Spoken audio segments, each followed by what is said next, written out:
സ്വാഗതം എല്ലാ പ്രേക്ഷകർക്കും 9 മണി വാർത്തയിലേക്ക്. നമുക്ക് ഒരുപാട് വാർത്തകളുണ്ട്. ആ വാർത്തകളിലേക്ക് വിശദമായി നോക്കാം. ആദ്യം നോക്കാം ഈ മണിക്കൂറിലെ പ്രധാന വാർത്തകൾ. എറണാകുളം പള്ളുരുത്തി സെന്റ് റീത്ത സ്കൂളിലെ ഹിജാബ് വിവാദത്തിൽ വിദ്യാർത്ഥിനിയെ ഉടൻ സ്കൂൾ മാറ്റില്ലെന്ന് കുടുംബം. ഹൈക്കോടതി നിലപാട് കൂടി അറിഞ്ഞ ശേഷമാകും തീരുമാനം. സ്കൂൾ നൽകിയ ഹർജി വെള്ളിയാഴ്ച ഹൈക്കോടതി പരിഗണിക്കും.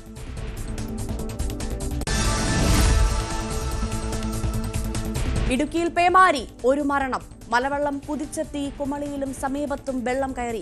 കട്ടപ്പന കുമളി റോഡിൽ മണ്ണിടിഞ്ഞ് ഗതാഗത തടസ്സം. മുല്ലപ്പെരിയാറിൽ ജലനിരപ്പ് ഉയരുന്നു.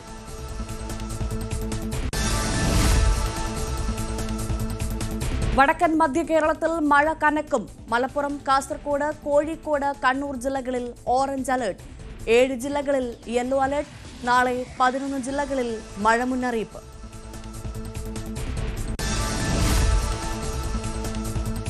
കുട്ടനാട്ടിൽ നടക്കുന്ന VS അച്യുതാനന്ദൻ പുരസ്കാര ചടങ്ങിൽ മുൻകാല കർഷക തൊഴിലാളി നേതാക്കളുടെ പേരില്ലാതെ നോട്ടീസ്.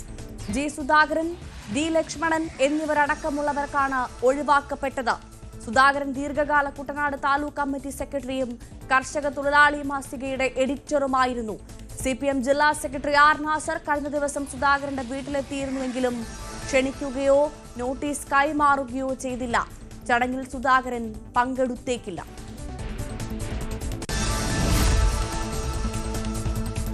PM ശ്രീ പദ്ധതിയുമായി മുന്നോട്ട് പോവാൻ കേരളം. ഒപ്പിടാൻ സമ്മതമറിയിച്ച് സംസ്ഥാന സർക്കാർ. തീരുമാനം കേന്ദ്രത്തെ സംസ്ഥാന സർക്കാർ അറിയിച്ചു. CPIയുടെ എതിർപ്പ് തള്ളിയാണ് വിദ്യാഭ്യാസ വകുപ്പിന്റെ തീരുമാനം.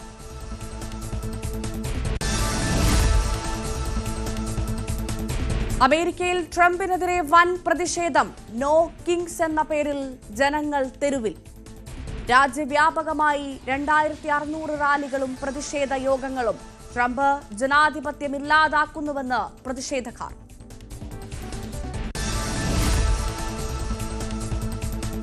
ഉണ്ണികൃഷ്ണൻ പോറ്റിയുടെ വീട്ടിൽ നിന്ന് നിർണായക രേഖകൾ കണ്ടെത്തി.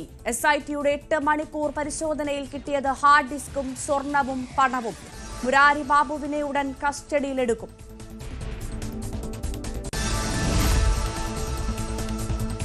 ബീഹാറിൽ പ്രതിസന്ധി തീരാതെ മഹാസഖ്യം. അട്ടിമറിക്കുന്നത് RJD ആണെന്ന് കോൺഗ്രസ്.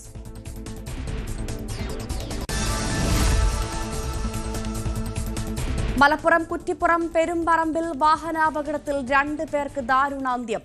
അപകടം ഓട്ടോറിക്ഷയും കാറും കൂട്ടിയിടിച്ച്. മരിച്ചത് എടച്ചലം സ്വദേശി റസാഖും പാണ്ഡികശാല സ്വദേശി ശ്യാമും.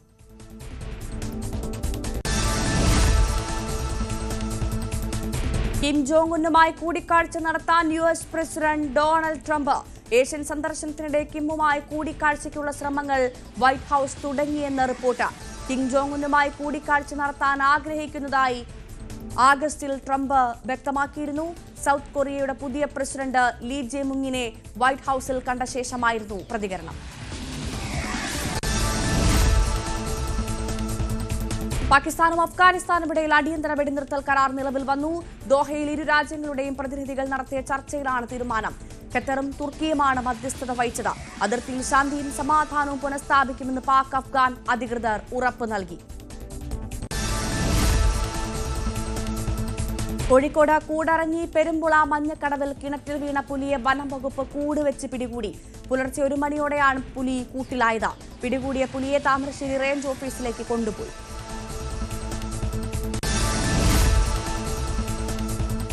ബംഗ്ലാദേശിലെ ധാക്ക വിമാനത്താവളത്തിന്റെ പ്രവർത്തനം സാധാരണ നിലയിലേക്ക്. തീ പൂർണ്ണമായി നിയന്ത്രണ വിധേയമാക്കിയെന്ന് സിവിൽ ഏവിയേഷൻ മന്ത്രാലയം. ഏകദേശം 8,000 കോടിയുടെ നാശനഷ്ടം സംഭവിച്ചെന്ന് കണക്കാക്കുന്നു. കഴിഞ്ഞ ദിവസം ഉച്ചയ്ക്ക് 2:30ഓടെ ഹസ്രത്ത് ഷാജലാൽ അന്താരാഷ്ട്ര വിമാനത്താവളത്തിലെ 8ാം നമ്പർ ഗേറ്റിൽ നിന്ന് തീ പടരുകയായിരുന്നു.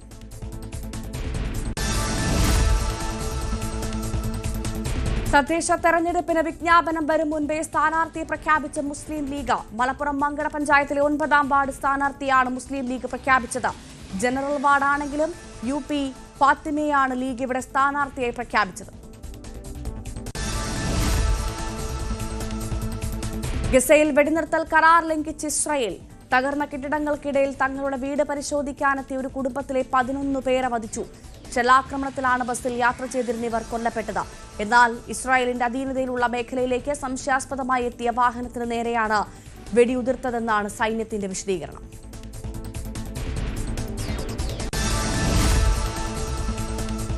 നമ്മൾ വിശദമായി കടക്കുകയാണ്. സംസ്ഥാനത്ത് പലയിടത്തും മഴ കനക്കുന്നു, മഴ തുടരുന്നു. വടക്കൻ മധ്യ കേരളത്തിൽ മഴ കനക്കുമെന്നാണ് കാലാവസ്ഥാ വകുപ്പിന്റെ പ്രവചനം. 4 ജില്ലകളിൽ ഓറഞ്ച് അലർട്ടാണ്. അത് മലപ്പുറം, കോഴിക്കോട്, കണ്ണൂർ, കാസർഗോഡ് എന്നീ ജില്ലകളിലാണിപ്പോൾ ഓറഞ്ച് അലർട്ട് ഉള്ളത്. വിവരങ്ങളുമായി സുവി വിശ്വനാഥൻ ചേർന്നു. സുവി, വടക്കൻ കേരളത്തിലടക്കം അതിശക്തമായ മഴയാണ്. ഇന്നലെ കോഴിക്കോടടക്കം ഇടിമിന്നലേറ്റൊരു മരണം റിപ്പോർട്ട് ചെയ്തു. അല്ലാത്ത ഇടുക്കിയിൽ മരണം റിപ്പോർട്ട് ചെയ്യുന്നു. അത്രമാത്രം വലിയൊരു സാഹചര്യത്തിലേക്ക് മഴ കനക്കുകയാണ്. ജാഗ്രതാ നിർദ്ദേശങ്ങൾ പലയിടത്തുമുണ്ട്. നിലവിലെ മഴയുടെ സാഹചര്യം എന്താണ്? മഴയുടെ അലേർട്ട് അതെന്താണ്?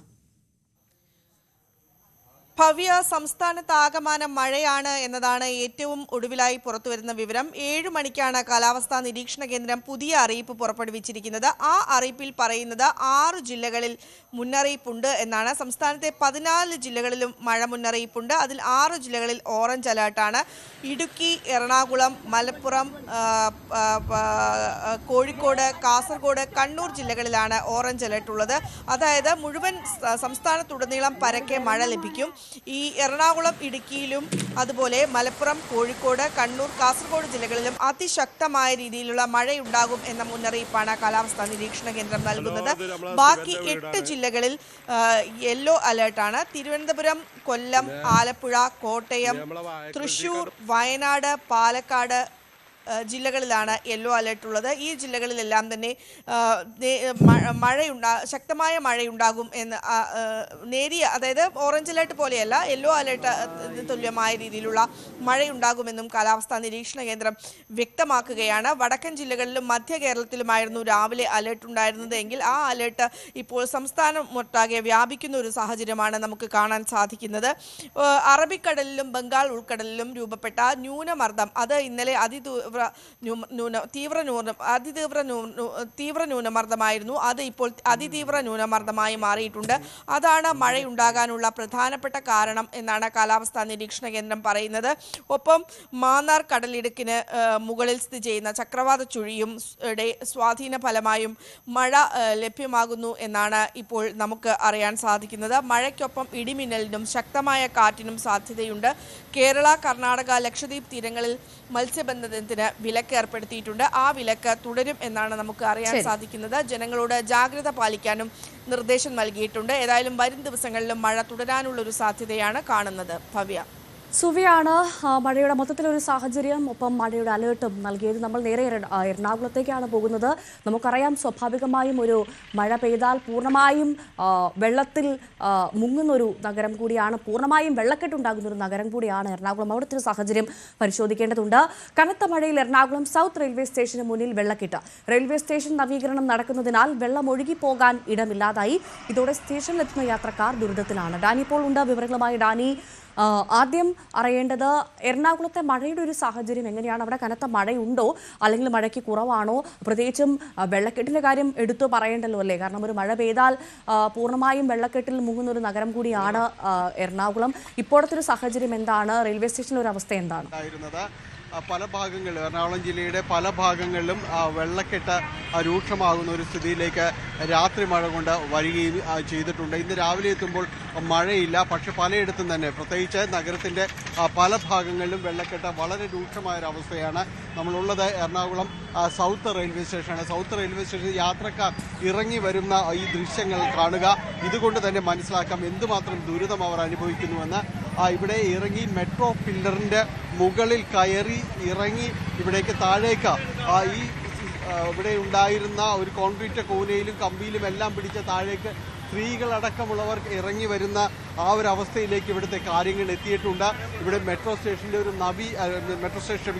റെയിൽവേ സ്റ്റേഷൻ്റെ അടക്കം നവീകരണങ്ങൾ നടക്കുന്നതിനാൽ വെള്ളം ഒഴുകിപ്പോകാൻ പറ്റാത്ത ഒരവസ്ഥയിലേക്കാണ് കാര്യങ്ങളുള്ളത്. അതുകൊണ്ട് തന്നെ ഇത്ര കണ്ട് വെള്ളക്കെട്ട് അടക്കം ഇവിടെ രൂക്ഷമാവുന്ന അവസ്ഥയിലേക്ക് കാര്യങ്ങൾ നീങ്ങിയത്. ഈ സ്റ്റേഷൻ്റെ ഈ പരിസരത്തേക്ക് വരികയാണെങ്കിൽ എന്തുമാത്രം വെള്ളക്കെട്ട് ഇവിടെ ഉണ്ടെന്ന് ഈ ദൃശ്യങ്ങൾ നമുക്ക് മനസ്സിലാക്കാം. ഇത് സ്റ്റേഡിയത്തിലേക്ക് പോകുന്ന പ്രധാനപ്പെട്ട ഈ വഴി മാത്രമേ അതിൻ്റെ അകത്തേക്ക് കയറി പോകാനായിട്ട് സാധിക്കുള്ളൂ. ഈ ഭാഗമാണ് പൂർണ്ണമായും വെള്ളക്കെട്ടിൻ്റെ പിടിയിലായിരിക്കുന്നത്. മുട്ടോളം എത്തുന്ന രീതിയിലേക്ക് ഇവിടെ വെള്ളം നിറഞ്ഞിരിക്കുന്ന അവസ്ഥയായിരുന്നു. ഇന്നലെ രാത്രി എല്ലാം തന്നെ തീർത്തും ഇതിനകത്തേക്ക് കടക്കാൻ പോലും കഴിയാത്ത രീതിയിലേക്ക് വരികയും ചെയ്തിരുന്നതിന് ശേഷം ഇപ്പോൾ ഇന്ന് രാവിലേക്ക് എത്തുമ്പോൾ കുറച്ചെങ്കിലും വെള്ളത്തിൻ്റെ ആ ഒരു വെള്ളക്കെട്ടിന് ഒരു അല്പം കുറവ് വന്നിട്ടുണ്ട്. പക്ഷേ യാത്രക്കാരെല്ലാവരും തന്നെ തീർത്തും ബുദ്ധിമുട്ടുന്ന ഒരു അവസ്ഥയിലേക്കാണ് വന്നിരിക്കുന്നത്. ആളുകൾക്ക് ഇവിടെ നിന്ന് ഇറങ്ങി പുറത്തേക്ക് പോകാൻ കഴിയാത്ത രീതിയിലേക്ക് കാര്യങ്ങൾ വന്നിരിക്കുന്നു. പ്രത്യേകിച്ച് രാവിലെ ഈ യാത്രാ ട്രെയിനുകൾ കൂടുതലായും തന്നെ രാവിലെ എത്തുന്ന ഒരു സമയമാണ്. ഇവിടേക്ക് വരുന്നവർ പലയിടങ്ങളിൽ നിന്നും എല്ലാം തന്നെ വരുന്നവർ ഇങ്ങനെ ഈ ലഗേജ് അടക്കമുള്ള കാര്യങ്ങൾ തലയ്ക്ക് ചുമന്ന് വെള്ളത്തിലൂടെ നീന്തി കഷ്ടപ്പെട്ടാണ് ഇവിടെ എത്തുന്നത്. ഇവിടെ എത്തുന്ന സ്ത്രീകളുടെ കാര്യമാണ് കൂടുതൽ ദുരിതത്തിലാവുന്നത്.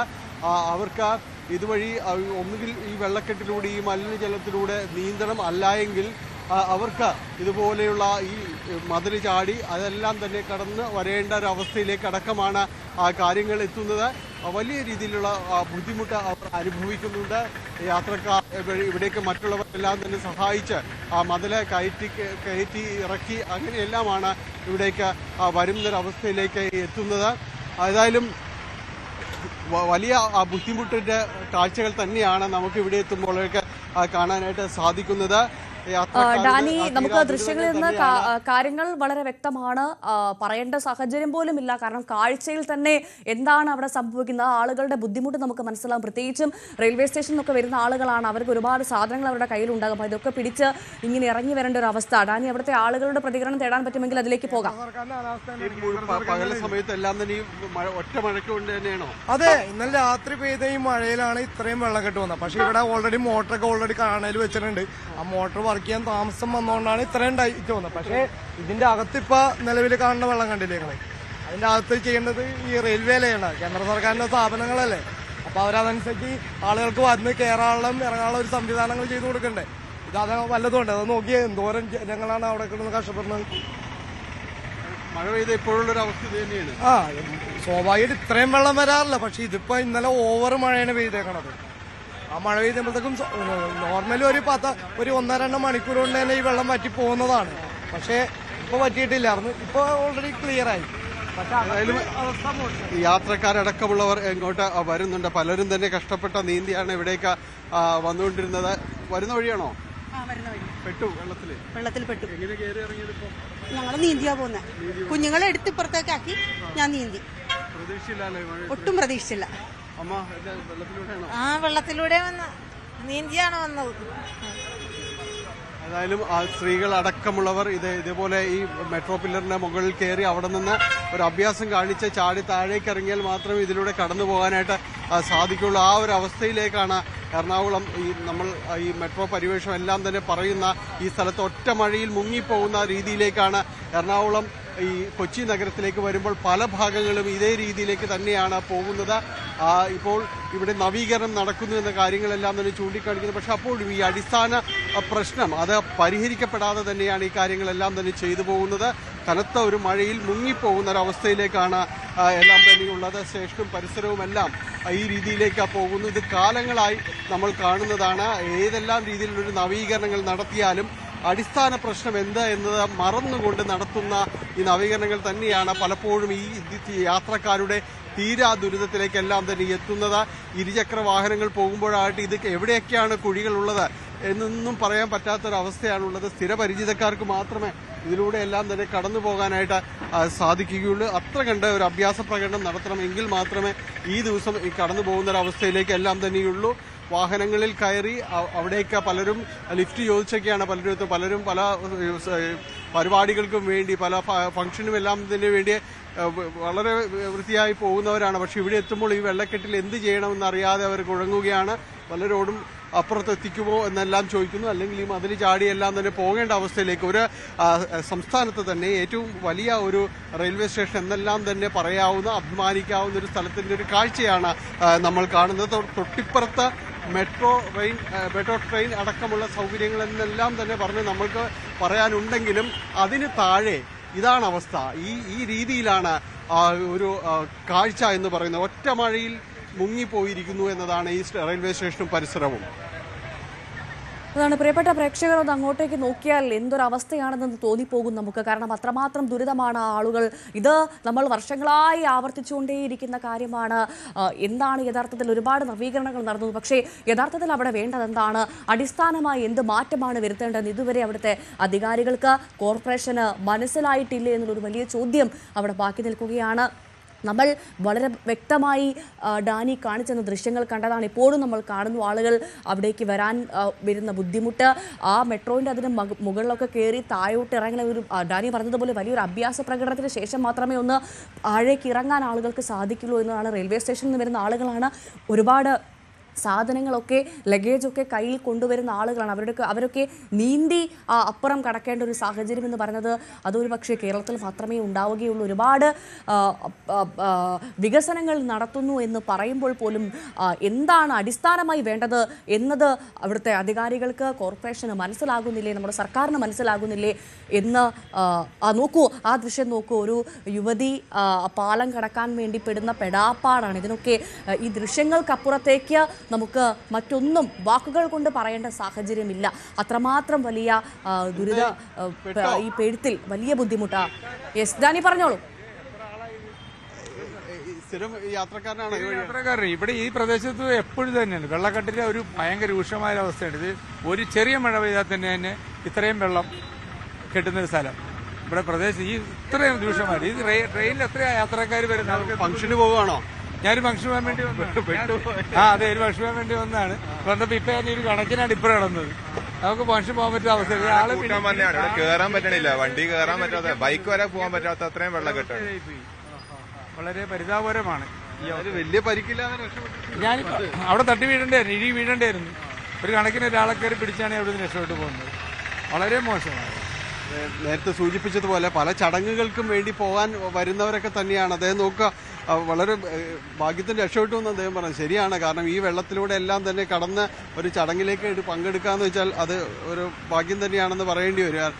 അതേപോലെ അത്ര കണ്ട് ഇവിടുന്ന് സ്ത്രീ യാത്രക്കാരാണ് അല്ലെങ്കിൽ സ്ത്രീകളാണ് ഏറ്റവും കൂടുതൽ ഇതിൽ അകപ്പെട്ടു പോകുന്നത്. കാരണം അവർക്കറിയില്ല ഇവിടേക്ക് വരുമ്പോൾ. അവിടെ ഓട്ടോ സംവിധാനമുണ്ട്, പക്ഷേ പലപ്പോഴും അവിടെ ഓട്ടോകളിൽ നമ്മൾ വരുമ്പോഴേക്ക് യാത്രക്കാർ കൂടുതലായി വരുന്നതുകൊണ്ട് പോവുകയെല്ലാം തന്നെ ചെയ്യുന്നു. ചേച്ചി എവിടെ നിന്നാണ് വരുന്നത്?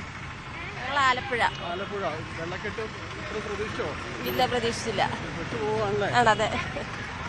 പിന്നെ പലരും ഇതേ വഴി വന്ന് ഇത് പുറത്തിറങ്ങുമ്പോൾ മാത്രമാണ് ഈ രീതിയിലുള്ള വെള്ളക്കെട്ട് ഇത്ര കണ്ട് രൂക്ഷമാണ് എന്നതെല്ലാം തന്നെ അവർക്ക് മനസ്സിലാവുന്നത്. ഒരുപക്ഷെ കുറച്ചുകൂടി കഴിയുമ്പോൾ വെള്ളം ഇറങ്ങുമായിരിക്കും. പക്ഷേ ഇതിൻ്റെ സമീപ പ്രദേശത്തെ റോഡുകളും എല്ലാം തന്നെ ഇതേപോലെ മുങ്ങിക്കിടക്കുകയാണ്. പ്രത്യേകിച്ച് എറണാകുളം സൗത്ത് റെയിൽവേ സ്റ്റേഷൻ ഭാഗത്തോട് ചേർന്ന് വരുമ്പോഴുള്ള ഒരു അവസ്ഥ ഇതാണ്.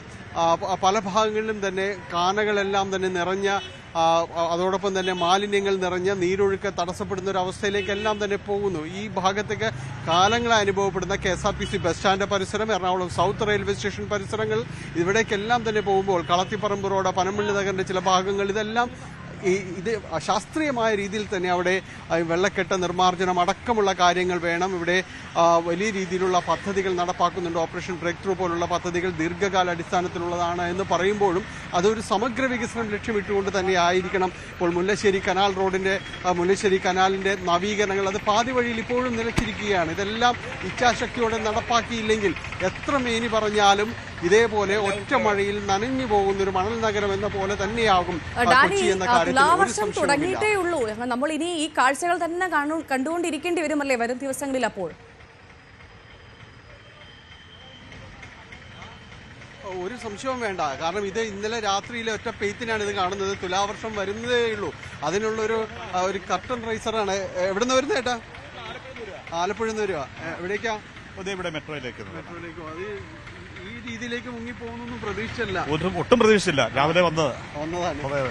ശരി, തിരക്ക് പിടിച്ചോടുകയാണ്. കാരണം പകുതി സമയം ഇവിടെ കൃത്യമായിട്ട് വന്നു പോകുന്നതിന് ഇതിലെല്ലാം തന്നെ ഈ വെള്ളക്കെട്ട് എല്ലാവരെയും തന്നെ യാത്ര മാറ്റിയിരിക്കുന്നു എന്നതാണ്. തീർച്ചയായും അത് തന്നെയാണ് അവിടെ വന്നിറങ്ങിയവർ ഇപ്പോൾ മനസ്സിൽ ഒറ്റ കാര്യമേ വിചാരിക്കുന്നുള്ളൂ. അത് വളരെ ലളിതമായി പറഞ്ഞാൽ വന്നു പെട്ടു, അത്ര മാത്രമേ ഉണ്ടാവുകയുള്ളൂ. കാരണം ഡാനി പറഞ്ഞതുപോലെ ഒരുപാട് വികസന പദ്ധതികൾ കൊണ്ടുവരുന്നുണ്ട്. എന്തൊക്കെ മീനി പറഞ്ഞാലും അടിസ്ഥാന സൗകര്യം സാധാരണക്കാർക്ക് നടപ്പിലാക്കി കൊടുക്കുന്നത് അവിടുത്തെ കോർപ്പറേഷനാണ്, ഭരണാധികാരികളാണ്, നമ്മുടെ സർക്കാരാണ്. ഈ കാഴ്ചകൾ അവർ കാണുന്നുണ്ടാകും എന്ന് പ്രതീക്ഷിക്കാം. നമ്മൾ നേരെ ഇടുക്കിയിലേക്കാണ് പോകുന്നത്. ഇടുക്കിയിലും ദുരിതപ്പെയ്ത്ത് തുടരുകയാണ്. വെള്ളാരംകുന്നിൽ റോഡിലേക്ക് പതിച്ച മൺകൂനയിലേക്ക് ഇടിച്ചു കയറി ബൈക്ക് യാത്രക്കാരന് ദാരുണാന്ത്യമുണ്ടായിരിക്കുന്നു. കുമളി 1-ാം മൈലിൽ മലവെള്ളപ്പാച്ചിലിൽ വീടുകളിലും കടകളിലും അടക്കം വെള്ളം കയറിയിട്ടുണ്ട്. ചെള്ളിമട KK റോഡിൽ മരം വീണ് ഗതാഗതം തടസ്സപ്പെട്ടിരിക്കുകയാണ് ഇടുക്കിയിൽ. ഏറ്റവും പ്രധാനമായി മുല്ലപ്പെരിയാർ അണക്കെട്ടിൽ ജലനിരപ്പ് ഉയരുകയാണ്. 139.30 അടിയായാണ് ഇപ്പോൾ ജലനിരപ്പ് നിൽക്കുന്നത്. നമുക്ക് ഇടുക്കിയിലെ സാഹചര്യം വിശദമായി നോക്കണം. ദുരിതപ്പെയ്ത്താണ്, വലിയ നിർത്താതെയുള്ള തോരാമഴയാണ് ഇടുക്കിയിൽ പെയ്തുകൊണ്ടേയിരിക്കുന്നത്. പ്രിൻസ് ഉണ്ട്.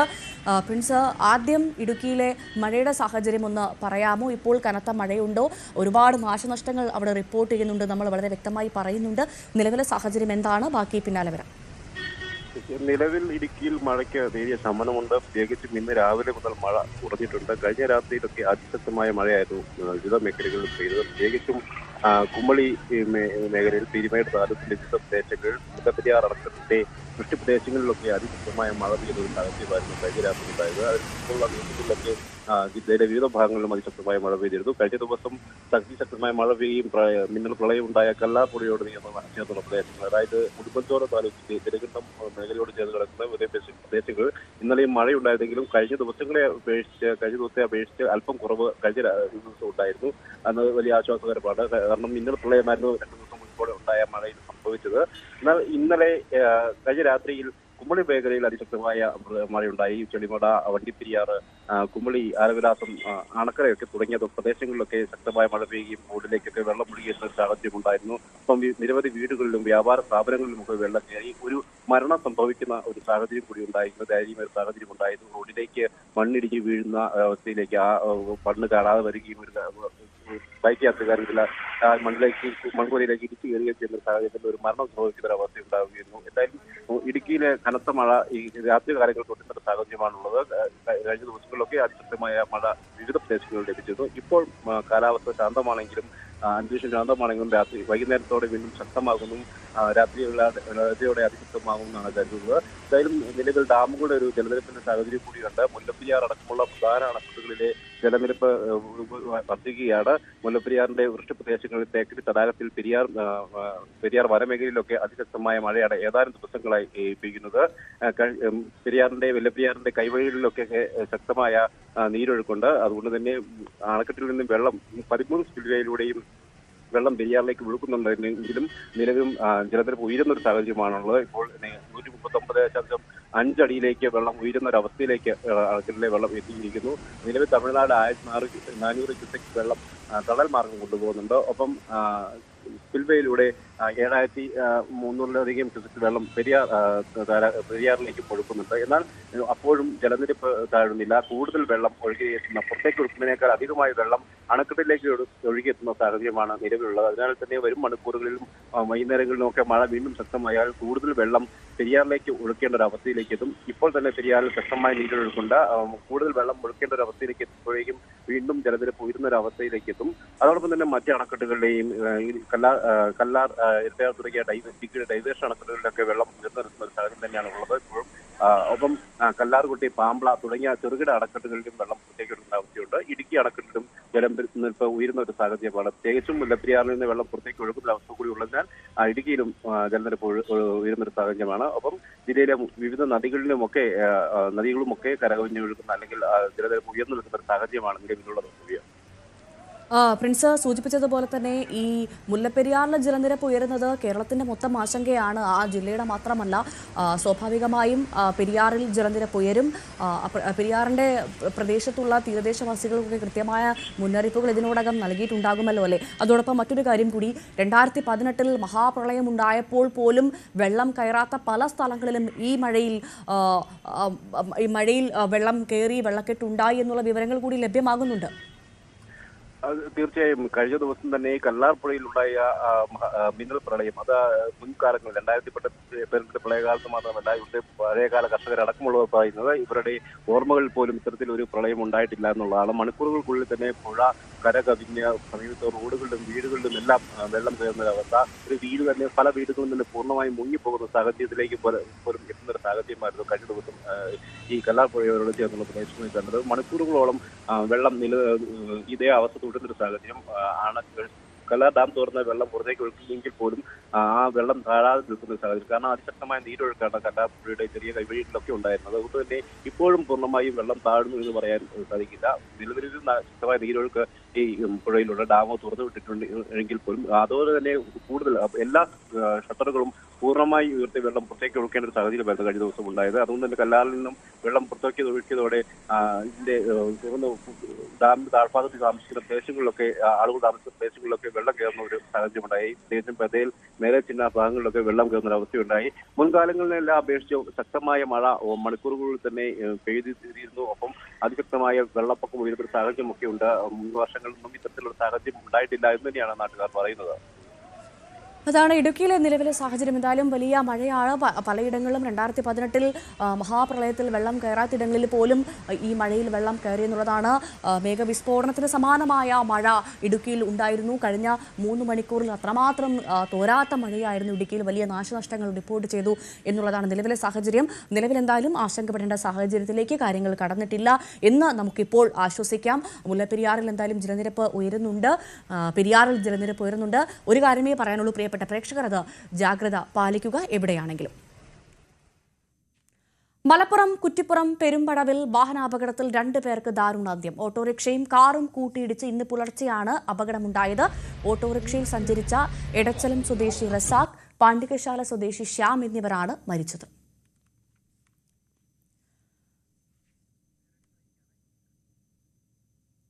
ഒരിടവേള.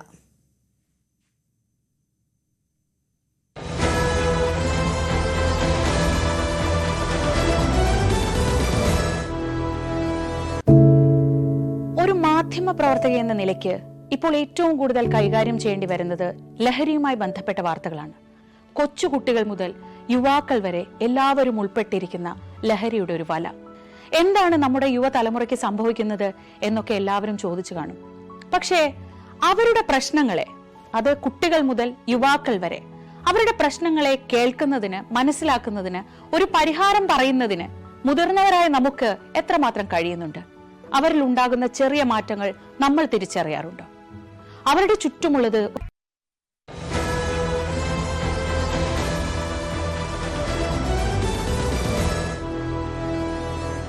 എറണാകുളം പള്ളുരുത്തി സെന്റ് റീത്ത സ്കൂളിലെ ഹിജാബ് വിവാദത്തിൽ വിദ്യാർത്ഥിനിയുടൻ സ്കൂൾ മാറ്റില്ലെന്ന് കുടുംബം. ഹൈക്കോടതി നിലപാട് കൂടി അറിഞ്ഞ ശേഷമാകും തീരുമാനം. ഹൈക്കോടതിയിൽ സ്കൂൾ നൽകിയ ഹർജി വെള്ളിയാഴ്ച ഹൈക്കോടതി പരിഗണിക്കും. ഡാനി പോൾ വിവരങ്ങളുമായി ചേരുന്നു. ഡാനി, കുട്ടിയെ സ്കൂളിലേക്ക് ഇനി അയക്കില്ല, സെന്റ് റീത്താസിലേക്ക് ഇനി കുട്ടിയെ അയക്കില്ല എന്നായിരുന്നു കഴിഞ്ഞ ദിവസം കുട്ടിയുടെ പിതാവിന്റെ നിലപാട്. അതുമാത്രമല്ല, ഹിജാബ് ധരിച്ച് എത്തിയാൽ കുട്ടികൾ ഭയപ്പെടുന്നുവെന്ന് പ്രിൻസിപ്പൽ പറയുന്നു എന്നും കുട്ടിയുടെ അച്ഛൻ പറഞ്ഞിരുന്നു. അതുകൊണ്ട് തന്നെ സ്വാഭാവികമായും ഞാൻ ഇനി തന്റെ മകളെ അങ്ങോട്ട് അയക്കില്ല എന്ന് പറയുമ്പോൾ ഇപ്പോഴിതാ നിലവിൽ സ്കൂൾ മാറ്റില്ല എന്ന് ഉള്ള നിലപാടിലാണ് കുടുംബമെന്ന് മനസ്സിലാക്കുന്നു. ഹൈക്കോടതിയിൽ നിന്നൊരു വിവരം ലഭ്യമാകട്ടെ, അതിനുശേഷം തീരുമാനിക്കാമെന്ന് പറയുമ്പോൾ നിയമപരമായി മുന്നോട്ട് പോകാനാണോ കുടുംബത്തിന്റെ നീക്കം എന്ന് മനസ്സിലാക്കുന്നത്?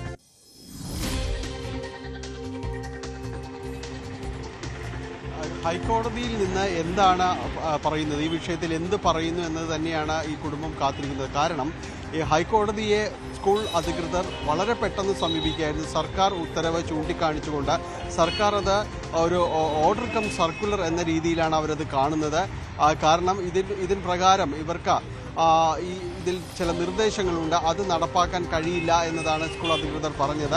ഇതിനെ ചലഞ്ച് ചെയ്തുകൊണ്ടാണ് കോടതിയിലേക്ക് പോയത്. ഹൈക്കോടതി ഇത് പരിഗണിക്കുമ്പോൾ പറഞ്ഞത് ഇതിൽ സർക്കാർ എന്താണ് പറയുന്നതെന്ന് കൂടി കേൾക്കട്ടെ എന്ന് പറഞ്ഞു.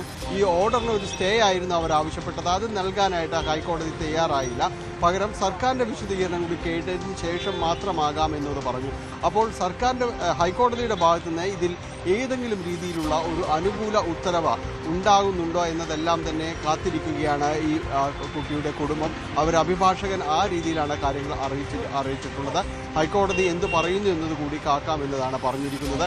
വെള്ളിയാഴ്ചയാണ് ഈ കേസ് ഹൈക്കോടതി വീണ്ടും പരിഗണിക്കുന്നത്. അപ്പോൾ അന്നേ ദിവസം വരെ കുട്ടി സ്കൂളിൽ പോകുന്നില്ല എന്നതാണ് അവർ വ്യക്തമാക്കിയിരിക്കുന്നത്. ഹൈക്കോടതി വിധിക്ക് ആനുപാതികമായിരിക്കും അവരുടെ തീരുമാനം. ഹൈക്കോടതി വിധി അനുകൂലമാണെങ്കിൽ ഒരുപക്ഷെ അവരുടെ തീരുമാനങ്ങളിലും അത് സ്വാധീനിക്കപ്പെട്ടേക്കാം. അല്ലാത്ത പക്ഷം അത് തീർച്ചയായും തന്നെ അവരിപ്പോൾ ഉണ്ടായിരിക്കുന്ന തീരുമാനം അവിടെ നിന്ന് TC ഉടൻ വാങ്ങുക എന്നതായിരുന്നു അവരുടെ തീരുമാനം. മറ്റേ വിദ്യാലയത്തിലേക്ക് മാറ്റുക, അവർക്ക് ഇഷ്ടമുള്ള രീതിയിലുള്ള വസ്ത്രധാരണം അടക്കമുള്ള കാര്യങ്ങളിൽ അവർക്ക് സ്വാതന്ത്ര്യം അനുവദിക്കുന്നിടത്ത് അവർക്ക് പഠിക്കുക എന്നതെല്ലാം തന്നെയായിരുന്നു അതുകൊണ്ട് ഉദ്ദേശിച്ചിരുന്നത്. അപ്പോൾ ആ രീതിയിലേക്ക് കാര്യങ്ങൾ തീരുമാനം എടുത്തുകൊണ്ട് മുന്നോട്ട് പോകാനായിരുന്നു അവർ തീരുമാനിച്ചിരുന്നത്. എന്നാൽ ഹൈക്കോടതി ഇങ്ങനെ ഒരു പരാമർശം നടത്തിയതുകൊണ്ട്, കാരണം തൽക്കാലം സ്റ്റേ പറയുന്നില്ല, സർക്കാരിന് ഇക്കാര്യത്തിൽ എന്ത് പറയാനുണ്ട് എന്നതുകൂടി കേൾക്കട്ടെ എന്ന് പറഞ്ഞിരുന്നു. സർക്കാർ നേരത്തെ നടത്തിയ ഒരു സർക്കുലർ അടക്കമുള്ള കാര്യങ്ങളുണ്ട്.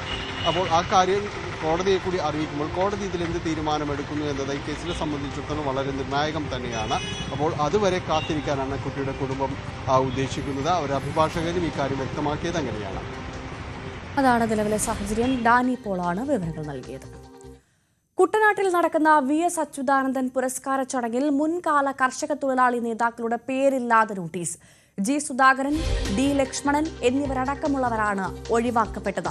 സുധാകരൻ ദീർഘകാല കുട്ടനാട് താലൂക്ക് കമ്മിറ്റി സെക്രട്ടറിയും കർഷക തൊഴിലാളി മാസികയുടെ എഡിറ്ററുമായിരുന്നു.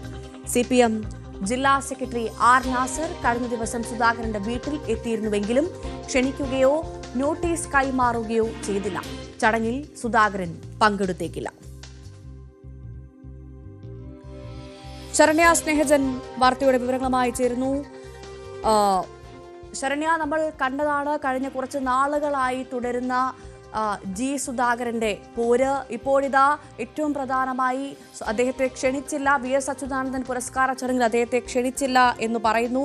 അതുകൊണ്ട് തന്നെ പോകുന്നില്ല എന്നുള്ള തീരുമാനത്തിൽ ഉറച്ചു നിൽക്കുകയാണോ G സുധാകരൻ? എന്താണ് ഏറ്റവും പുതിയ വിശദാംശങ്ങൾ?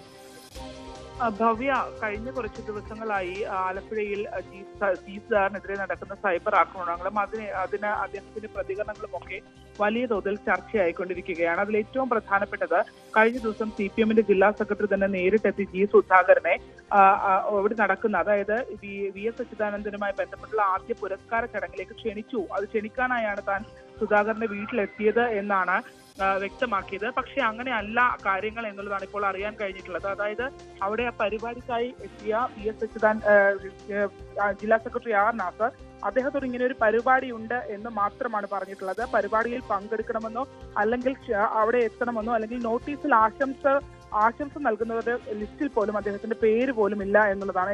നമുക്കറിയാം CPMന്റെ ആലപ്പുഴയിലെ ഏറ്റവും പ്രധാനപ്പെട്ട സീനിയർ നേതാക്കളിൽ ഒരാളാണ് G സുധാകരൻ. G സുധാകരൻ കുട്ടനാട് കേന്ദ്രീകരിച്ച്, അതായത് കുട്ടനാട് കർഷക തൊഴിലാളി യൂണിയന്റെ ദീർഘകാല പദവി വഹിച്ചിട്ടുള്ള ആളാണ്. ഒപ്പം അദ്ദേഹത്തിനോടൊപ്പം തന്നെ D ലക്ഷ്മണൻ അടക്കമുള്ള ആളുകൾ കർഷക തൊഴിലാളി യൂണിയന്റെ ജില്ലാ സെക്രട്ടറിയായി പ്രവർത്തിച്ച ആലപ്പുഴയിലെ സീനിയർ നേതാക്കളാണ്. അപ്പോൾ കുട്ടനാട്ടിൽ വെച്ച് കർഷക തൊഴിലാളി മാസികയുടെ അവാർഡായാണ് VS അച്യുതാനന്ദന് അത്തരത്തിലൊരു അവാർഡ് നൽകുന്നത്. ആ അവാർഡിലാണ് G സുധാകരൻ അടക്കമുള്ള ആളുകൾ ഒഴിവാക്കപ്പെടുന്നു എന്നുള്ളതാണ് ഏറ്റവും ശ്രദ്ധേയം. ഇപ്പോൾ നമുക്കറിയാം, സാധാരണഗതിയിൽ പ്രത്യേകിച്ച് പാർട്ടി അഖിലേന്ത്യാ സെക്രട്ടറി MA ബേബി, ഒപ്പം തന്നെ സംസ്ഥാന സെക്രട്ടറി M ഗോവിന്ദൻ അടക്കമുള്ള ആളുകൾ ഈ പരിപാടിയിൽ പങ്കെടുക്കുന്നുണ്ട് എന്നുള്ളതാണ്. പക്ഷേ ആ പരിപാടിയിലാണ് ഇത്തരത്തിൽ സീനിയർ നേതാക്കളെ, ഇത്തരത്തിൽ സംസ്ഥാന അഖിലേന്ത്യാ നേതാക്കൾ എത്തുമ്പോൾ ഒരു നോട്ടീസിൽ ഒരു പേര് പോലും ഇല്ലാതെ താൻ എങ്ങനെ പങ്കെടുക്കും എന്നുള്ളത് വളരെ പ്രധാനപ്പെട്ട ചോദ്യമാണ് അദ്ദേഹം ഉയർത്തുന്നത്. അതായത് ദീർഘകാലമായി ആലപ്പുഴ ജില്ലയിൽ പ്രത്യേകിച്ച് പാർട്ടി തലത്തിൽ നിന്ന് അവഗണന നേരിടുന്നു എന്ന് ഉള്ള ഒരു പരാതി G സുധാകരനുണ്ട്. ആ പരാതിക്ക് കുറച്ചുകൂടി ഒരു കഴമ്പേകുന്ന രീതിയിലാണ് ഇത്തരത്തിൽ VSന്റെ പുരസ്കാര ചടങ്ങിൽ അദ്ദേഹത്തെ ക്ഷണിച്ചുവെന്ന് പാർട്ടി നേതൃത്വം പറയുന്നു. പക്ഷേ അങ്ങനെയല്ല, താൻ അവിടെ എത്തണമെന്ന് ആരും പറഞ്ഞിട്ടില്ല എന്നുള്ള രീതിയിലുള്ള കാര്യങ്ങളാണ് കേൾക്കുന്നത്. താൻ അവിടെ എത്തണമെന്ന് ആരും ക്ഷണിച്ചിട്ടില്ല. അതോടൊപ്പം തന്നെ ആ നോട്ടീസിൽ തന്റെ പേര് പോലുമില്ല. പിന്നെ എങ്ങനെയാണ് പങ്കെടുക്കുന്നതെന്നുള്ള ഒരു മറുചോദ്യം G സുധാകരൻ ഉന്നയിക്കുകയും ചെയ്യുന്നുണ്ട്. അത് മാത്രമല്ല, അദ്ദേഹത്തിന് നേരത്തെ തന്നെ കരുനാഗപ്പള്ളിയിൽ അദ്ദേഹത്തെ ഒരു പരിപാടിക്ക് ഇന്ന് ക്ഷണിച്ചിട്ടുണ്ടായിരുന്നു. അതും ഇതേ സമയത്ത് തന്നെയാണ്. അപ്പോൾ ആ പരിപാടിയിൽ പ്രധാന ഉദ്ഘാടകനടക്കമായാണ് G സുധാകരനെ ക്ഷണിച്ചിട്ടുള്ളത്. അത് നേരത്തെ തന്നെ ഷെഡ്യൂൾ ചെയ്തൊരു പരിപാടിയുമായിരുന്നു. ഈ കഴിഞ്ഞ ദിവസത്തെ പ്രശ്നങ്ങളൊക്കെ, അതായത് നമുക്കറിയാം 4 വർഷങ്ങൾക്ക് മുമ്പ് ജി സുധാകരനുമായി ബന്ധപ്പെട്ട് അമ്പലപ്പുഴയിൽ എട്ടിസലാം നൽകിയ പരാതിയുടെ ഒരു അന്വേഷണ കമ്മീഷൻ റിപ്പോർട്ട്, സംസ്ഥാന കമ്മിറ്റിയുടെ രഹസ്യ റിപ്പോർട്ടായ അന്വേഷണ കമ്മീഷൻ റിപ്പോർട്ട് അടക്കം പുറത്തു വന്നിരുന്നു. അത് 4 വർഷത്തിന് ശേഷം പുറത്തു വന്നത് തന്നെ അവഹേളിക്കാനും ഒപ്പം തന്നെ അത്തരത്തിൽ തന്നെ ടാർഗറ്റ് ചെയ്തുള്ള ഒരു നീക്കമാണ് എന്ന് ജി സുധാകരൻ പറഞ്ഞു. അത് ഒരു വലിയ പൊട്ടിത്തെറിയിലേക്ക്, കടുത്ത അമർഷത്തിലേക്ക് അദ്ദേഹത്തെ കൊണ്ട് എത്തിക്കുകയും ചെയ്തിരുന്നു. ആ പശ്ചാത്തലത്തിലായിരുന്നു പാർട്ടി ജില്ലാ സെക്രട്ടറി അടക്കമുള്ള ആളുകൾ ഈ സംഭവത്തിന് പിന്നിൽ ഒരു ഗൂഢാലോചനയുണ്ട്, അതായത് പാർട്ടി നേതൃത്വത്തെയും ജി സുധാകരനെയും തമ്മിൽ തെറ്റിക്കാനുള്ള ഒരു ഗൂഢാലോചനയുണ്ട് എന്ന് ജില്ലാ സെക്രട്ടറി ആർ നാസർ അടക്കം തുറന്നു പറയുകയും സി എസ് സുജാതയും ഒപ്പം തന്നെ ആർ നാസറും ജി സുധാകരന്റെ വീട്ടിലേക്ക് എത്തുകയും ചെയ്തത്. എന്നാൽ ആ ഒരു വീട്ടിലേക്ക് എത്തിയ ഘട്ടത്തിൽ പറഞ്ഞത് ഈ പരിപാടിയിൽ, അതായത് വി എസുമായി ബന്ധപ്പെട്ടുള്ള അവാർഡ്, കർഷക മാസികയുടെ അവാർഡ് നൽകുന്നതിന് വേണ്ടിയാണ് ആ ഒരു പുരസ്കാര ചടങ്ങ് SRPക്കാണ് നൽകുന്നത്. SRP ആലപ്പുഴ ജില്ലാ സെക്രട്ടറി ആയിരുന്ന സമയത്ത് കർഷക തൊഴിലാളി യൂണിയന്റെയും ഒപ്പം തന്നെ കുട്ടനാട് താലൂക്കിന്റെയും CPMന്റെ കുട്ടനാട് താലൂക്കിന്റെയും ദീർഘകാല സെക്രട്ടറി ആയിരുന്നു ജി സുധാകരൻ.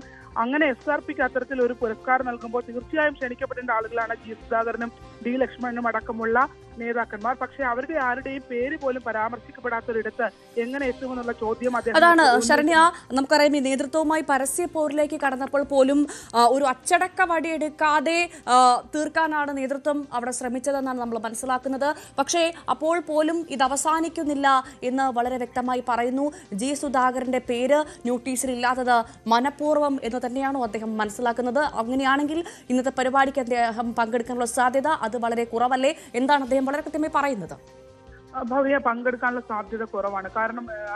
കാരണം പല ഘട്ടങ്ങളിലായി പാർട്ടി പരിപാടികൾ, CPM ജില്ലാ സമ്മേളനം നടക്കുന്ന ഘട്ടം, ഒപ്പം തന്നെ ആലപ്പുഴയിലെ വിവിധ പരിപാടികൾ നടക്കുമ്പോൾ ബോധപൂർവം ജി സുധാകർ, പ്രത്യേകിച്ച് CPMനെ സംബന്ധിച്ചിടത്തോളം ആലപ്പുഴയിലെ ഏറ്റവും മുതിർന്ന നേതാവാണ് ജി സുധാകരൻ. ഒപ്പം തന്നെ അദ്ദേഹം ജനങ്ങൾക്കിടയിൽ വളരെയധികം അംഗീകാരമുള്ള ഒരു പാർലമെന്റേറിയൻ കൂടിയാണ്.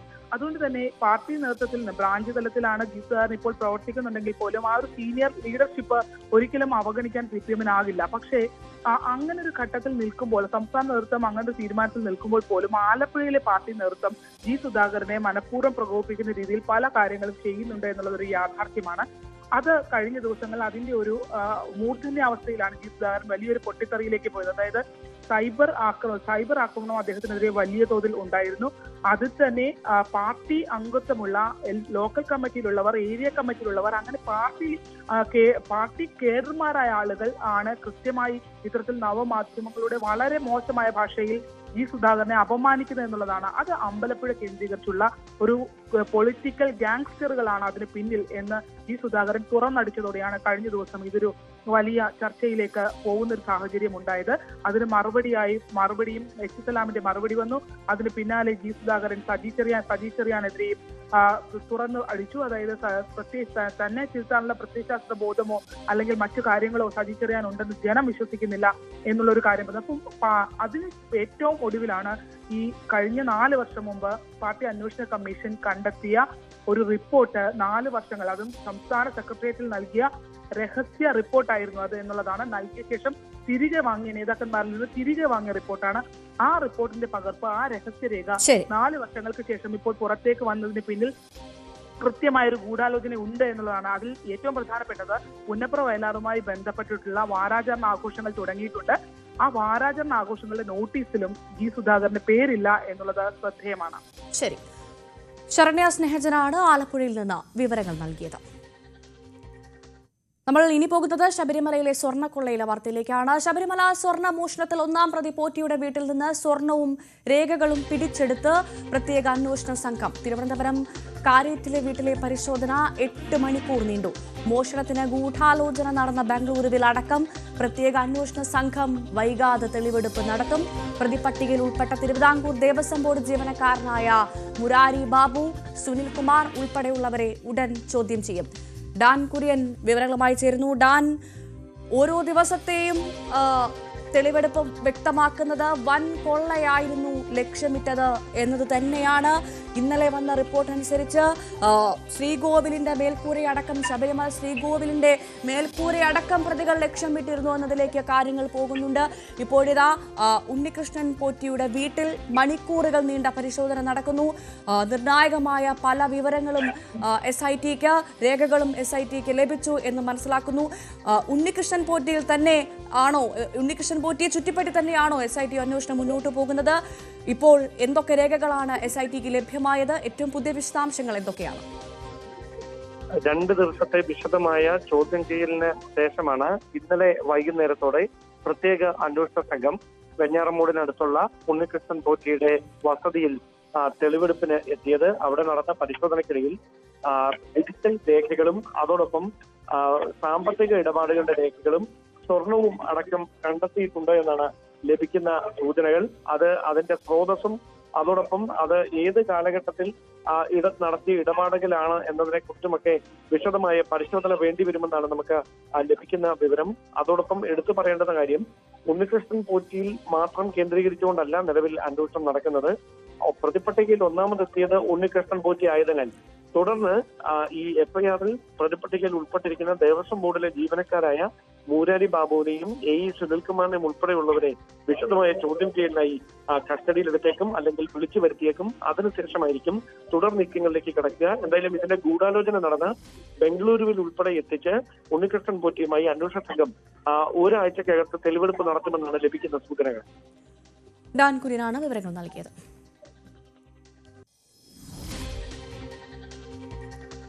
PM ശ്രീ പദ്ധതിയുമായി സംസ്ഥാന സർക്കാർ മുന്നോട്ട്. പദ്ധതിയിൽ ഒപ്പിടാൻ സന്നദ്ധത സംസ്ഥാന സർക്കാർ കേന്ദ്രത്തെ അറിയിച്ചു. CPIയുടെ എതിർപ്പ് തള്ളിയാണ് വിദ്യാഭ്യാസ വകുപ്പിന്റെ തീരുമാനം. കേരളത്തിന്റെ വിദ്യാഭ്യാസ നയത്തിൽ നിന്നും പിന്മാറില്ലെന്നും കേരളത്തിന്റെ വിദ്യാഭ്യാസ പാരമ്പര്യത്തിൽ നിന്നുകൊണ്ടായിരിക്കും പദ്ധതി നടപ്പിലാക്കുകയെന്നും മന്ത്രി വി ശിവൻകുട്ടി പ്രതികരിച്ചു. കുട്ടികൾക്ക് ലഭിക്കുന്ന പണം എന്തിന് വേണ്ടെന്ന് വെക്കണമെന്നായിരുന്നു CPIയുടെ എതിർപ്പിനെ കുറിച്ചുള്ള ചോദ്യത്തിന് മന്ത്രിയുടെ മറുപടി. ആദ്യം മന്ത്രിയുടെ പ്രതികരണത്തിലേക്ക്. കേന്ദ്ര ഗവൺമെന്റിന്റെ ഫണ്ടാണെങ്കിലും അത് രാജ്യത്തെ എല്ലാവർക്കും അവകാശപ്പെട്ടതാണ്. എന്തെങ്കിലും ഒരു ന്യായം പറഞ്ഞ് ഫണ്ട് എങ്ങനെ വെട്ടിക്കുറയ്ക്കാമെന്നാണ് കേന്ദ്ര ഗവൺമെന്റ് ആലോചിച്ചുകൊണ്ടിരിക്കുന്നത്. നമ്മളെ കുട്ടികൾക്ക് കിട്ടേണ്ട ഫണ്ട് എന്തെങ്കിലും സാങ്കേതികത്വം പറഞ്ഞ് മാറ്റപ്പെടേണ്ട കാര്യമില്ല. അത് ഫണ്ട് വാങ്ങിയിട്ട് കേരളത്തിന്റെ ജനങ്ങൾക്ക് അനുയോജ്യമായിട്ടുള്ള, കേരളത്തിന്റെ സംസ്കാരത്തിന് അനുയോജ്യമായിട്ടുള്ള, കേരളത്തിന്റെ ഒരു വിദ്യാഭ്യാസ പാരമ്പര്യം ഉണ്ട്. ഇടതുപക്ഷ ജനാധിപത്യ മുന്നണിയുടെ പ്രകടനപത്രത്തിൽ പറയുന്ന കാര്യങ്ങൾ അതിൽ ഊന്നിയൊന്നുകൊണ്ട് ഈ ഫണ്ട് വാങ്ങി ഞാൻ ഈ പറഞ്ഞ വിഭാഗത്തിന്റെ സഹായം ചെയ്യണമെന്നുള്ളതാണ്. അത് പോസിറ്റീവായിട്ട് മാത്രം എടുത്താൽ മതിയാവും. അത് നെഗറ്റീവായിട്ട് എടുക്കേണ്ട കാര്യമില്ലെന്നാണ് എനിക്ക് തോന്നുന്നത്. PM ശ്രീ പദ്ധതി വേണ്ട എന്നായിരുന്നു തുടക്കത്തിൽ, അത് സ്വീകരിക്കേണ്ട എന്നായിരുന്നു സംസ്ഥാന സർക്കാർ നിലപാട്. പക്ഷേ ഇപ്പോൾ ഇതാ ഈ പദ്ധതിയുമായി മുന്നോട്ട് പോവാനാണ് വിദ്യാഭ്യാസ മന്ത്രിയുടെ തീരുമാനമെന്ന് മനസ്സിലാക്കുന്നു ഡാൻ. അതുമാത്രമല്ല, CPIയുടെ എതിർപ്പ് തള്ളിയാണ് ഈ നീക്കത്തിൽ സംസ്ഥാന സർക്കാർ മുന്നോട്ട് പോകുന്നത്. ഇതെങ്ങനെ നടപ്പിലാക്കാനാണ് വിദ്യാഭ്യാസ മന്ത്രി ആലോചിക്കുന്നത്? എന്തുകൊണ്ടാണ് ഇപ്പോൾ ഇത് സ്വീകരിക്കാൻ സർക്കാർ തയ്യാറായത്? വിവരങ്ങൾ. നേരത്തെ തന്നെ ഈ പദ്ധതിയുമായി മുമ്പോട്ട് പോകാനായിരുന്നു വിദ്യാഭ്യാസ വകുപ്പിന്റെ കൂടിയാലോചന. പക്ഷേ അതിന് CPI എതിർപ്പ് അറിയിച്ചതിനെ തുടർന്നാണ് PM ശ്രീ പദ്ധതിയുമായി യോജിച്ചു പോകാനുള്ള തീരുമാനം വൈകുന്ന സാഹചര്യം ഉണ്ടായത്. പക്ഷേ ഇപ്പോൾ ആ നിലപാട് വിദ്യാഭ്യാസ വകുപ്പ് കടുപ്പിക്കുകയും തീരുമാനവുമായി യോജിച്ചു പോകാമെന്നുള്ളൊരു ധാരണയിലേക്ക് എത്തുകയുമായിരുന്നു. അതായത് കേന്ദ്രത്തിന്റെ പദ്ധതിയാണ് എങ്കിലും ഇത് സംസ്ഥാനങ്ങൾക്ക് വേണ്ടിയുള്ള പദ്ധതിയാണ്. മാത്രവുമല്ല, ഇതിൽ സംസ്ഥാനങ്ങൾക്കുള്ള വിഹിതം വെട്ടിക്കുറയ്ക്കാൻ, അതായത് കേരളത്തിലടക്കമുള്ള വിഹിതം വെട്ടിക്കുറയ്ക്കാനുള്ള നീക്കമാണ് നടക്കുന്നത് എന്ന ആക്ഷേപമായിരുന്നു വിദ്യാഭ്യാസ വകുപ്പിന്റേത്. കേരളത്തിന്റെ വിദ്യാഭ്യാസ നയത്തിൽ ഊന്നി നിന്നുകൊണ്ട് തന്നെ PM ശ്രീ പദ്ധതിയുമായി മുമ്പോട്ട് പോകാനുള്ള ഒരു തീരുമാനമാണ് എടുത്തിരിക്കുന്നതെന്നാണ് വിദ്യാഭ്യാസ മന്ത്രി വി ശിവൻകുട്ടി മാധ്യമങ്ങളോട് പ്രതികരിച്ചിരിക്കുന്നത്. ഡാൻ കുര്യനാണ് വിവരങ്ങൾ നൽകിയത്. ഇടവേള.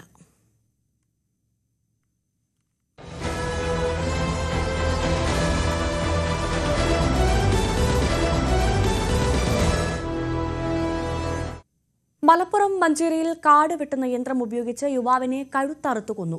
ചാത്തങ്ങോടുപുറം സ്വദേശി പ്രവീണാണ് കൊല്ലപ്പെട്ടത്. ചാരങ്കാവ് സ്വദേശി മൊയ്തീൻകുട്ടിയെ പോലീസ് കസ്റ്റഡിയിലെടുത്തു. CV അനുമോദ് വിവരങ്ങളുമായി ചേർന്നു. അനുമോദ്, അതിദാരുണം.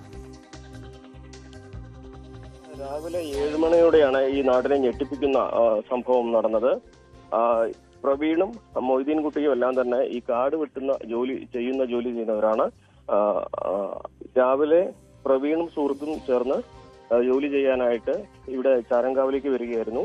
ചാരങ്കാവ് ഒരു ബസ് സ്റ്റോപ്പിൽ ഇരിക്കുകയായിരുന്നു മൊയ്തീൻകുട്ടി ഇവരെ കണ്ട ഉടൻ തന്നെ പ്രസിഡന്റ് കൈവശം ഉണ്ടായിരുന്ന കാട് വെട്ടുന്ന യന്ത്രം ഓൺ ചെയ്ത് കഴുത്തിലേക്ക് അമർത്തുകയായിരുന്നു എന്നാണ് പറയുന്നത്. എന്താണ് ഇതിലേക്ക് നയിച്ചത് എന്ന കാര്യം വ്യക്തമായിട്ടില്ല. മൊയ്തീൻകുട്ടി ലഹരിക്ക് അടിമയാണ് എന്ന തരത്തിലാണ് ആദ്യഘട്ടത്തിൽ വരുന്ന വിവരങ്ങൾ. മുൻവൈരാഗ്യങ്ങൾ എന്തെങ്കിലും ഇവർ തമ്മിൽ ഉണ്ടായിരുന്നോ എന്നുള്ളതും അറിയുകയില്ല. രണ്ടുപേരും ഒരേ ജോലി ചെയ്യുന്നവരായതുകൊണ്ട് തന്നെ എന്നാണെങ്കിലും മുൻപ് എന്ത് വിഷയങ്ങൾ ഉണ്ടായി എന്നുള്ള കാര്യങ്ങളും ഇതിലേക്ക് നയിച്ച കാരണങ്ങളൊക്കെ തന്നെ പോലീസിന്റെ അന്വേഷണത്തിൽ വ്യക്തമാകും. അല്പസമയത്തിനകം തന്നെ ഇത് സംബന്ധിച്ച വിശദാംശങ്ങൾ ലഭിക്കുമെന്നാണ് അറിയുന്നത്. മൊയ്തീൻകുട്ടിയെ പോലീസ് കസ്റ്റഡിയിലെടുത്തിട്ടുണ്ട്. മഞ്ചേരി പോലീസ് സ്റ്റേഷനിലേക്ക് എത്തിച്ചിട്ടുണ്ട്. പ്രവീണിന്റെ മൃതദേഹം ഈ ചാരങ്കാവ് ഈ സംഭവ സ്ഥലത്ത് തന്നെയാണ് ഇപ്പോൾ ഉള്ളത്. ഇൻക്വസ്റ്റ് നടപടികളടക്കം ഇവിടുന്ന് പൂർത്തിയായ ശേഷം മഞ്ചേരി മെഡിക്കൽ കോളേജിലേക്ക് മൃതദേഹം കൊണ്ടുപോകുമെന്നാണ് അറിയുന്നത്. മലപ്പുറത്ത് നിന്ന് സേവ്യാനുമോദാണ് വിവരങ്ങൾ നൽകിയത്. BLM മൾട്ടി സ്റ്റേറ്റ് ഹൌസിംഗ് സൊസൈറ്റിയുടെ പ്രവർത്തനങ്ങളും സാമ്പത്തിക ഇടപാടുകളും ദുരൂഹമാണ്. സെൻട്രൽ രജിസ്ട്രാർ ഓഫ് കോഓപ്പറേറ്റീവ് സൊസൈറ്റിയുടെ നിയമങ്ങൾ മറികടന്നാണ് തൃശൂരിലെ തിയേറ്ററും IT പാർക്കും ചാനലും വാങ്ങിയതെന്നാണ് റിപ്പോർട്ട്. തൃശൂരിലെ രാഗം തിയേറ്റർ വാങ്ങിയ ശേഷം അതിന്റെ ആധാരം പണയം വെച്ച് ചെന്നൈയിലെ സ്വകാര്യ പണമിടപാട് സ്ഥാപനത്തിൽ നിന്ന് 50 കോടി രൂപ BLM വായ്പെടുത്തെന്നും IBക്ക് വിവരം ലഭിച്ചിട്ടുണ്ട്. BLM സ്ഥാപകനായ പ്രേംകുമാർ ഈ കടലാസ് കമ്പനിയുടെ ഡയറക്ടർ എന്നും രേഖകൾ വ്യക്തമാക്കുന്നു. മൾട്ടി സ്റ്റേറ്റ് കോഓപ്പറേറ്റീവ് സൊസൈറ്റികൾ നടത്തുന്ന സാമ്പത്തിക തട്ടിപ്പുകൾക്കെതിരെ നേരത്തെ തന്നെ പരാതികൾ ഉയർന്നിരുന്നു. ഹൗസിംഗ് സൊസൈറ്റികൾക്ക് ഭവന വായ്പകൾക്കും നിർമ്മാണ പ്രവർത്തനങ്ങൾക്കും മാത്രമേ പണം ലോൺ കൊടുക്കാൻ കഴിയൂ. എന്നാൽ BLM നിക്ഷേപത്തുക മറ്റു പല ഇടപാടുകൾക്കുമായി ഉപയോഗിക്കുന്നുവെന്നാണ് പരാതി. BLMന്റെ പേരിൽ തിയേറ്ററും ആശുപത്രിയും ജ്വല്ലറികളും ഹോട്ടലുകളും കോളേജുകളും IT പാർക്കും ഉണ്ടെന്ന് അവർ തന്നെയാണ് പരസ്യപ്പെടുത്തിയിരിക്കുന്നത്. ഇതോടൊപ്പം BLM ട്രാൻസ്പോർട്ട് എന്ന പേരിൽ വാഹന ഇടപാടുകൾ നടത്തുന്നുവെന്നാണ് വിവരം. തമിഴ്നാട്, കേരളം, പോണ്ടിച്ചേരി തുടങ്ങിയ സംസ്ഥാനങ്ങളിൽ പ്രവർത്തിക്കുന്ന BLMന് ആകെ 130 ബ്രാഞ്ചുകളുണ്ട്. ഇതിൽ കേരളത്തിൽ മാത്രം 85 ബ്രാഞ്ച്. അതിൽ 10,000 കോടിയിലധികം രൂപയുടെ നിക്ഷേപമുണ്ടെന്നാണ് സൂചന. എന്നാൽ ബാങ്ക് ട്രാൻസാക്ഷൻ വഴി 600 കോടി മാത്രം. ബാക്കി കള്ളപ്പണ ഇടപാടുകളെന്നാണ് IBയുടെ റിപ്പോർട്ടിലുള്ളത്.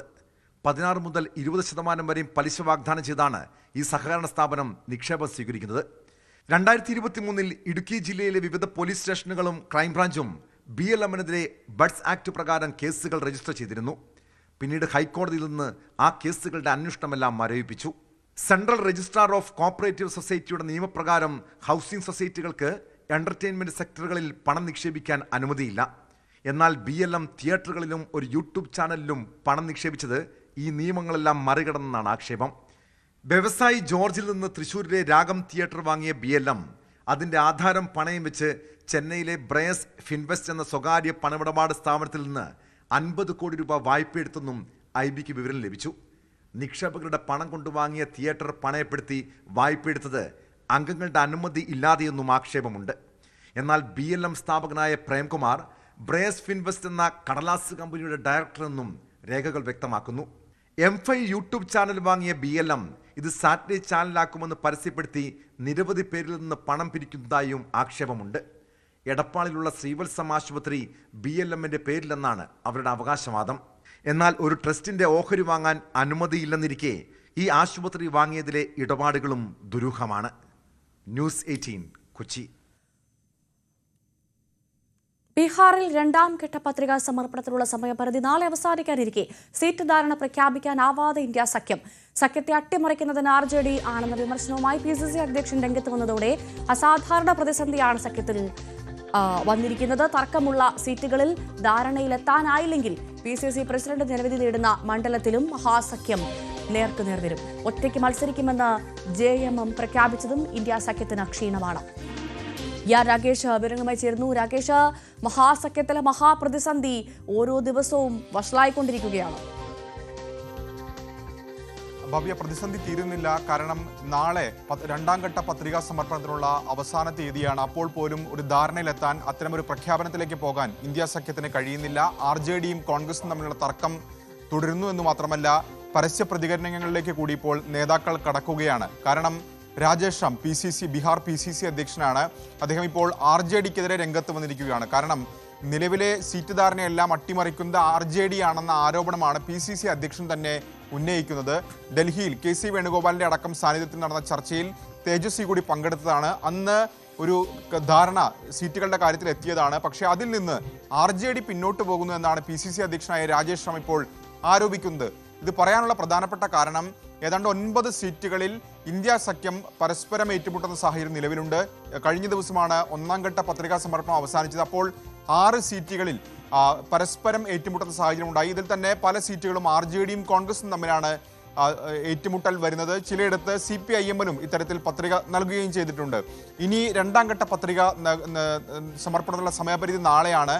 അതുകൂടി വരുമ്പോൾ ഏതാണ്ട് 9 മണ്ഡലങ്ങളിൽ ഇന്ത്യ സഖ്യത്തിലെ 2 പ്രധാനപ്പെട്ട പാർട്ടികൾ പരസ്പരം ഏറ്റുമുട്ടുന്ന സാഹചര്യം വരും. കാരണം രാജേഷ് റാം അദ്ദേഹം സിറ്റിംഗ് MLA ആണ്. ഔറംഗാബാദ് ജില്ലയിലെ കുടുംബ മണ്ഡലം.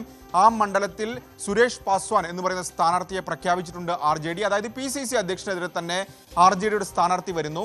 നിലവിൽ സുരേഷ് പാസ്വാൻ പത്രിക നൽകിയിട്ടില്ല. പക്ഷേ നിലവിൽ ഒരു ധാരണയിൽ എത്താൻ കഴിഞ്ഞില്ലെങ്കിൽ അവിടെ പാസ്വാൻ സ്ഥാനാർത്ഥിയാകുന്ന സാഹചര്യം വരും. അങ്ങനെയെങ്കിൽ RJD കോൺഗ്രസ് അധ്യക്ഷനെതിരെ മത്സരിക്കുന്ന നിലയിലേക്ക് കാര്യങ്ങൾ പോകും. അത്തരമൊരു സാഹചര്യം ഒഴിവാക്കാനുള്ള ശ്രമങ്ങൾ ഇപ്പോഴും ഇന്ത്യ സഖ്യത്തിലെ നേതാക്കളുടെ ഭാഗത്ത് തുടരുകയാണ്. അതായത് നിലവിൽ ഈ ഘട്ടത്തിൽ അത്തരമൊരു പ്രഖ്യാപനത്തിലേക്ക് പോകാൻ കഴിഞ്ഞിട്ടില്ല എന്നത് വലിയ പ്രതിസന്ധിയാണ്. അതിനിടയിലാണ് JMM കൂടി സ്വന്തം നിലയ്ക്ക് മത്സരിക്കുമെന്ന് പ്രഖ്യാപിച്ചുകൊണ്ട് രംഗത്ത് വന്നിരിക്കുന്നത്. JMM ജാർഖണ്ഡിൽ കോൺഗ്രസ് ഈ സഖ്യത്തിന്റെ ഭാഗമാണ്. അവർ ഇത്തവണ അവിടെ സീറ്റ് ചോദിച്ചിരുന്നു, പക്ഷേ സീറ്റ് നൽകിയില്ല. ഈ ഒരു സാഹചര്യത്തിലാണ് ഒറ്റയ്ക്ക് മത്സരിക്കുമെന്ന് പ്രഖ്യാപിച്ചതും 6 സീറ്റുകളിലെ സ്ഥാനാർത്ഥിയെ നിർത്തുമെന്നും JMM ഇപ്പോൾ അറിയിച്ചിരിക്കുന്നത്. ഏതായാലും അതിർത്തി മണ്ഡലങ്ങളിൽ സ്വാഭാവികമായും ഈ JMM-ന്റെ സാന്നിധ്യം അത് ദോഷം ചെയ്യുക ഇന്ത്യ സഖ്യത്തിനായിരിക്കും. JMM-നെ അന്വയിപ്പിക്കാനുള്ള നീക്കം ഇന്ത്യ സഖ്യത്തിന്റെ ഭാഗത്ത് ഈ ഘട്ടത്തിൽ നടക്കുന്നുണ്ട്. ഭവ്യ. രാകേഷാണ് വിവരങ്ങൾ നൽകിയത്.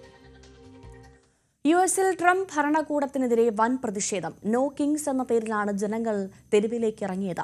രാജ്യവ്യാപകമായി 2600 റാലികളും പ്രതിഷേധ യോഗങ്ങളും അരങ്ങേറി. ഡൊണാൾഡ് ട്രംപിന്റെ നയങ്ങൾക്കെതിരെയായിരുന്നു വിവിധ സംഘടനകളുടെ നേതൃത്വത്തിൽ വ്യാപക പ്രതിഷേധം.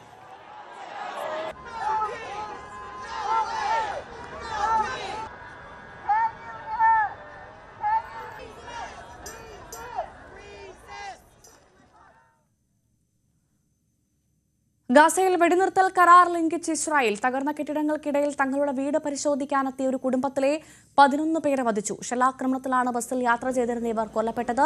എന്നാൽ ഇസ്രായേലിന്റെ അധീനതയിലുള്ള മേഖലയിലേക്ക് സംശയാസ്പദമായി എത്തിയ വാഹനത്തിന് നേരെയാണ് വെടിയുതിർത്തതെന്നാണ് സൈന്യത്തിന്റെ വിശദീകരണം. പാകിസ്ഥാനും അഫ്ഗാനിസ്ഥാനും ഇടയിൽ അടിയന്തര വെടിനിർത്തൽ കരാർ നിലവിൽ വന്നു. ദോഹയിൽ ഇരു രാജ്യങ്ങളുടെയും പ്രതിനിധികൾ നടത്തിയ ചർച്ചയിലാണ് തീരുമാനം. ഖത്തറും തുർക്കിയുമാണ് മധ്യസ്ഥത വഹിച്ചത്. അതിർത്തിയിൽ ശാന്തിയും സമാധാനവും പുനഃസ്ഥാപിക്കുമെന്ന് പാക് അഫ്ഗാൻ അധികൃതർ ഉറപ്പു നൽകി.